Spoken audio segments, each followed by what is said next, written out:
ಮೈಸೂರು 5 ದಿನ ಬಂದು ಹೋಗಿದ್ದಾರೆ, ಅವರು ವರದಿಯನ್ನು ಕೂಡ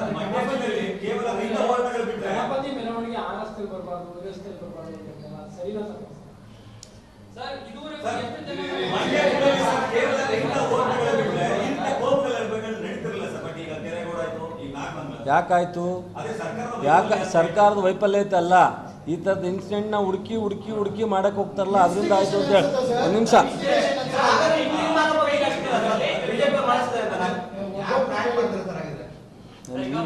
ಹೀಗೆ ನೋಡಪ್ಪ, ಬೇಜಾರು ಮಾಡ್ಕೋತೀರಾ ನೀವು. 4 ಜನ ನೀವೇ ಸ್ನೇಹಿತರುಗಳು, ಒಬ್ಬರಾದ್ಮೇಲೆ ಒಬ್ರು ಕ್ವಶನ್ ಕೇಳಿ ಅಂದರೆ ನೀವೇ 4 ಜನ ಒಟ್ಟಿಗೆ ಕೇಳ್ತೀರಾ? ಅಲ್ಲ ಸರ್, ನಿಮ್ಮ ಸರ್ಕಾರ ಅಧಿಕಾರಕ್ಕೆ ಬಂದಾಗ ಈ ರೀತಿ ಘಟನೆಗಳಾಗೋದ್ರಿಂದ ಅವ್ರು ಹೇಳ್ತಿರೋದು ಕಾಂಗ್ರೆಸ್ ಏನಿಲ್ಲ. ಹಿಂದೆ ಕಾಂಗ್ರೆಸ್ ಸರ್ಕಾರ ಆಡಳಿತ ಮಾಡೇ ಇಲ್ವಾ? ಅವಾಗೆಲ್ಲ ಯಾವುದೂ ಗಲಾಟೆ ನಡೀದಲ್ಲೇ ಚೆನ್ನಾಗಿ ರಾಜ್ಯದಲ್ಲಿ ಶಾಂತಿಯಿಂದ ಇದ್ದುದನ್ನು ನೀವು ನೋಡಿದ್ದೀರಾ, ನಾವು ನೋಡಿದ್ದೀವಿ. ಇವತ್ತು ಯಾವಾಗ BJP ಸರ್ಕಾರ ಆಡಳಿತ ಮಾಡಿದೆ ಆ ಟೈಮ್ನಲ್ಲಿ ಏನೆಲ್ಲ ಇನ್ಸಿಡೆಂಟ್ ಇದೆ ಅದನ್ನು ತೆಗೆದು ನೋಡಿ. ಕಾಂಗ್ರೆಸ್ ಸರ್ಕಾರ ಆಡಳಿತ ಮಾಡಿದಾಗ ನಡೆದಂಥ ಇನ್ಸಿಡೆಂಟ್ಗಳನ್ನು ತೆಗೆದು ನೋಡಿ, ನಿಮಗೆ ಗೊತ್ತಾಗುತ್ತೆ. ಮತ್ತು ಇದೇ ಜನತಾದಳ ಇವತ್ತೇನು ಹೇಳ್ತಾ ಇದ್ದಾರೆ, ಒಂದು ವರ್ಗದ ಜನಕ್ಕೆ ಸಹಕಾರ ಮಾಡ್ತಾರೆ ಅಂತ, ಇದೇ ಜನತಾದಳದವರು ಯಾವ ರೀತಿ ಮಾತನಾಡಿದ್ದಾರೆ, ಸ್ಟೇಟ್ಮೆಂಟ್ ಕೊಟ್ಟಿದ್ದಾರೆ, ಏನು ಸನ್ನಿವೇಶಗಳನ್ನ ದಯಮಾಡಿ ತೆಗೆದು ನೋಡಿ. ನಾವು ಯಾವುದೇ ಒಂದು ಕೋಮಿನ ಜನಾಂಗದ ಪರವಾಗಿ ಇಲ್ಲ. ನಾವು ಪೂರ್ಣ ಪ್ರಮಾಣದಲ್ಲಿ ಕರ್ನಾಟಕದಲ್ಲಿ ದೇಶದಲ್ಲಿ ಬದುಕೋ ಎಲ್ಲ ಜನರ ಪರವಾಗಿ ಎಲ್ಲರಿಗೂ ಈ ರೀತಿ ಇನ್ಸಿಡೆಂಟ್ ಆಗದಂಗೆ ನೋಡ್ಕೊಳ್ತಕ್ಕಂಥದ್ದು ಸರ್ಕಾರದ ಜವಾಬ್ದಾರಿ. ಮತ್ತು ವಿರೋಧ ಪಕ್ಷ ಸರ್ಕಾರ ಅಂದಾಗ ಸರ್ಕಾರಕ್ಕೆ ಜವಾಬ್ದಾರಿ ಇದೆ, ಇಲ್ಲ ಅಂತಲ್ಲ. ಹಂಗಾದ್ರೆ ವಿರೋಧ ಪಕ್ಷಕ್ಕೆ ಜವಾಬ್ದಾರಿ ಇಲ್ಲ ಅಂತಲ್ಲ, ಸರ್ಕಾರಕ್ಕೆ ಇದನ್ನೆಲ್ಲನೂ ಗಮನದಲ್ಲಿಟ್ಕೊಂಡು ಎಚ್ಚರಿಕೆ ವಹಿಸಿ ಕ್ರಮ ತಗೊಳ್ತಕ್ಕಂಥದ್ದು, ಆಗದಂಗೆ ನೋಡ್ಕೊಳ್ತಕ್ಕಂಥದ್ದು ಸರ್ಕಾರಕ್ಕಿದೆ.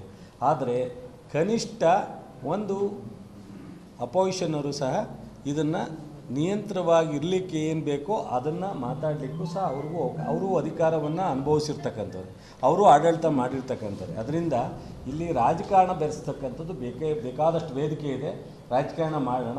ಇಂಥ ಇನ್ಸಿಡೆಂಟಲ್ಲಿ ರಾಜಕಾರಣ ಬೇಡ ಅಂತ ಹೇಳ್ತಾರೆ. ಅದನ್ನೇ ನಾನು ಹೇಳಿದೆ, ರಾಜಕಾರಣಕ್ಕೆ ರಾಜಕಾರಣ ಉತ್ತರ ಕೊಡಲ್ಲ. ಈ ಇನ್ಸಿಡೆಂಟನ್ನು ರೆಫರ್ ಮಾಡಿ, ಅದಕ್ಕೆ ಅವರು ಕೊಡ್ತೀವಿ ಅಂದರೆ ಕೊಡಲಿ, ನನ್ನ ಸಂದರ್ಭ ಬಂದಾಗ ಹೇಳೋಣ. ಈಗ ನನ್ನ ಕ್ಷೇತ್ರ ಜನ ಮತ್ತು ಜಿಲ್ಲೆ ಜನಕ್ಕೆ ರಾಜ್ಯದಲ್ಲಿ ಯಾರೂ ಇಂಥ ಇನ್ಸಿಡೆಂಟ್ ಆಗೋದು ಬೇಡ ಅಂತ ಹೇಳಿ ಸೊ ಅದನ್ನು ಹೇಳ್ತೀನಿ, ಬಂದೋಬಸ್ತ್ ಮಾಡಲಿ. ಬಟ್ ಆದರೆ ಯಾರೂ ಸಹ ಪ್ರವೋಕ್ ಆಗಬಾರ್ದು. ಈಗ ಮುಸ್ಲಿಂ ಬಂಧುಗಳು ಯಾವ ರೀತಿ ಸೌಜನ್ಯವು ನಡ್ಕೋಬೇಕು ಅಂತ ನಾವು ಬಯಸ್ತೀವೋ, ನಮ್ಮ ಹಿಂದೂಗಳು ಸಹ ಅದೇ ರೀತಿ ಇನ್ನೊಂದು ಜನಕ್ಕೆ ತೊಂದರೆ ಆಗದಂಗೆ ನಡ್ಕೊಳ್ತಕ್ಕ. ಎರಡೂ ಜನ ಶಾಂತಿಯಾಗಿ ಮಾಡಿದಾಗ ಮಾತ್ರ ಈ ಥರದ ಇನ್ಸಿಡೆಂಟ್ ಆಗದೆ ಇರೋ ಕಾರಣ. ತಪ್ಪು ಅಂತ ನಾನು ಹೇಳ್ತಾ ಇಲ್ಲ, ನೀನು ಯಾಕೆ ತಪ್ಪು ಅಂತೀಯ? ಹೌದು,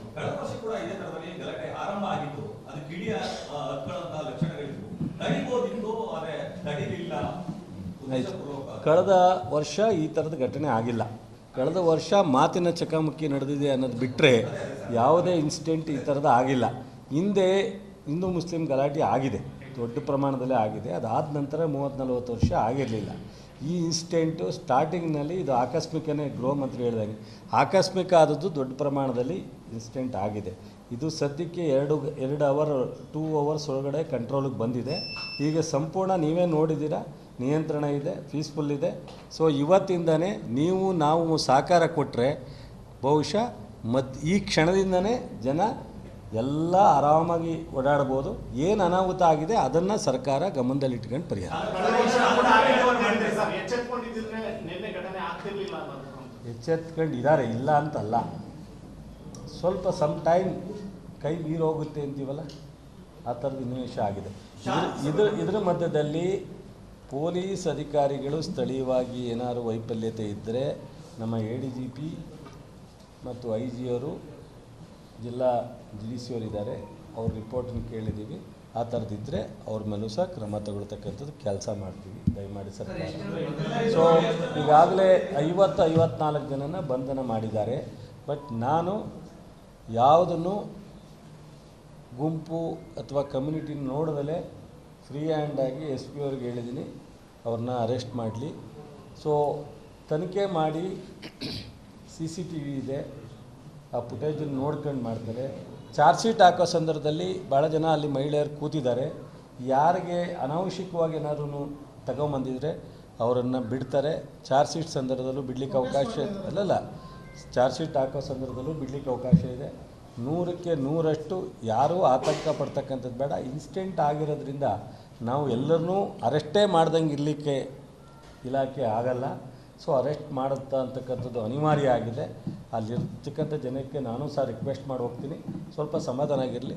ಸಾಯಂಕಾಲದವರೆಗೂ SP ಅವರು ಇನ್ನೊಂದು ಸಲ ಪರಿಶೀಲನೆ ಮಾಡಿ ಅರೆಸ್ಟ್ ಮಾಡಿರೋರಲ್ಲಿ ಯಾರು ಅನಾವಶ್ಯಕವಾದಂಥ ಅರೆಸ್ಟ್ ಮಾಡಿದರೆ ಅವರನ್ನು ಬಿಟ್ಟು ಸೊ ಅದನ್ನು ಇಲಾಖೆ ಮಾಡಿದೆ. ಅದನ್ನೆಲ್ಲ ಅಂದಾಜು ಸಾಯಂಕಾಲದೊಳಗೆ ಕೊಡೋಕ್ಕೆ ಹೇಳಿದ್ದೀನಿ. ಪೀಸ್ ಮೀಟಿಂಗ್ ಒಂದು 2 ದಿವಸ ಆದಮೇಲೆ ಮಾಡೋಕ್ಕೆ ಹೇಳಿದ್ದೀನಿ DC ಅವ್ರಿಗೆ. ಈಗ ಪೀಸ್ ಮೀಟಿಂಗ್ನ DC ಅವರು ಒಂದು 2 ದಿವಸ ಸಂಪೂರ್ಣವಾಗಿ ಒಂದು ಸ್ವಲ್ಪ ಇದೆಲ್ಲ ಸರೋದ ಮೇಲೆ ಮಾಡ್ತಾರೆ. ಅದಾದಮೇಲೆ ನಾನು ಒಂದು ಮೀಟಿಂಗ್ ಮಾಡ್ತೀನಿ. ಅದೆಲ್ಲ ಎಚ್ಚರಿಕೆಯಿಂದ ನೋಡ್ಕೊತೀವಿ, ಯಾವುದನ್ನು ಆಗ್ದಂಗೆ ನೋಡಿ. ಹಾಂ ಹಾಂ ಹಾಂ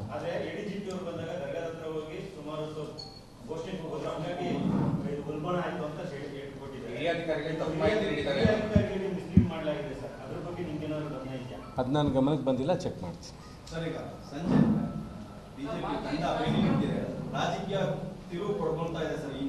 ಏನು ನೀವಿದ್ರೆ ಅದನ್ನು ತಿರುವು ಪಡ್ಕೊಳ್ದಂಗೂ ಮಾಡ್ಬೋದು.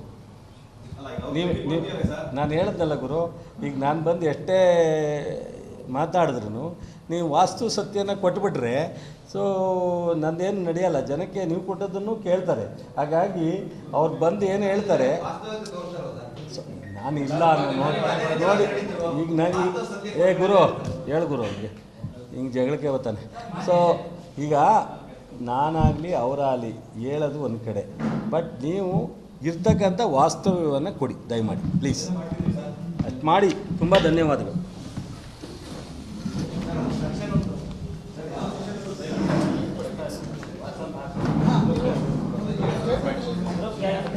ನೋಡಪ್ಪ ಗುರು ಅಶೋಕರು ಸುಬೇಂದ್ರ ಅವರು ಬರ್ತಾವ್ರೆ.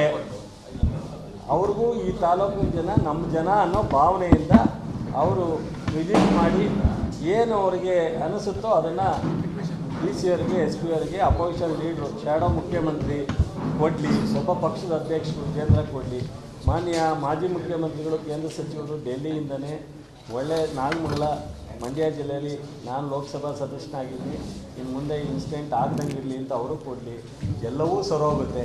ಅಥವಾ ಆಕಸ್ಮಿಕ ಅವರು ಇದರಲ್ಲಿ ರಾಜಕಾರಣ ಬೆರೆಸ್ತೀವಿ ಅಂತ ಅಂದರೆ ನಾನು ಮಾತ್ರ ರಾಜಕಾರಣ ಬೆರೆಸಲ್ಲ ಅಂತ ಹೇಳಿದ್ದೀನಿ. ರಾಜಕೀಯವಾದ ಉತ್ತರ ಕೊಡಲ್ಲ. ಬೇರೆ ವಿಚಾರ ರಾಜಕಾರಣ ಬಂದಾಗ ರಾಜಕಾರಣ